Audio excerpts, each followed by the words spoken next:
But what is special about Lake Ivanhoe is its history, and that goes all the way back to 1926 when it was established. It was founded because at that time there was a lot of racial strife in America, or discrimination, and there wasn't any place for African Americans to go and enjoy themselves.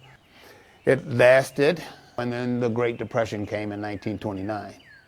And that put an end to what they had established. Because of the Depression, lack of money, there were a lot of people up here that had property, and they continued to stay in the community. People continued to come up and buy. There was a migration from Southern African Americans that had known people through here that had came and moved into the community.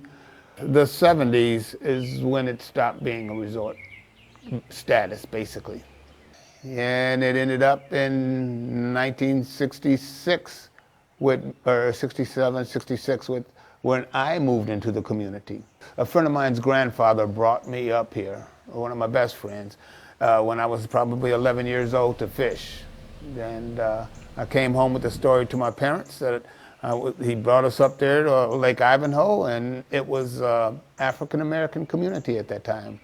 It is a residential community that I grew up in. It is still with the signs of all the street names and everything else. It is a historical community rich in history of what happened here in the 20s. The street signs are all named after famous African Americans or African Americans institutions through history, through slavery and on. Frederick Douglass, everybody, the generals in some of the wars. So that's what's still special about this.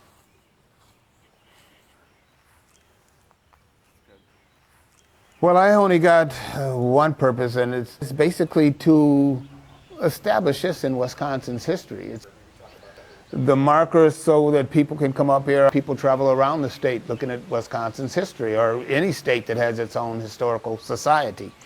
And so, yes, this should be a place that people should go. So I want people to know what happened here. The fact of all these woods having access to the lake and not being bothered by anyone. It was a community that was controlled within itself. So there wasn't a lot of outside influence changing anything in this community. So it was basically a dream for the residents. It's changed considerably, but since then, the African Americans are now in a large minority. It's still one of those communities that is a pleasure to live in. There's not a lot of documented African American history in the state of Wisconsin. And so the fact that it is history, it should be documented. And that in itself is enough. History is important for all people. You know, if you can't look back, it's really hard to look forward.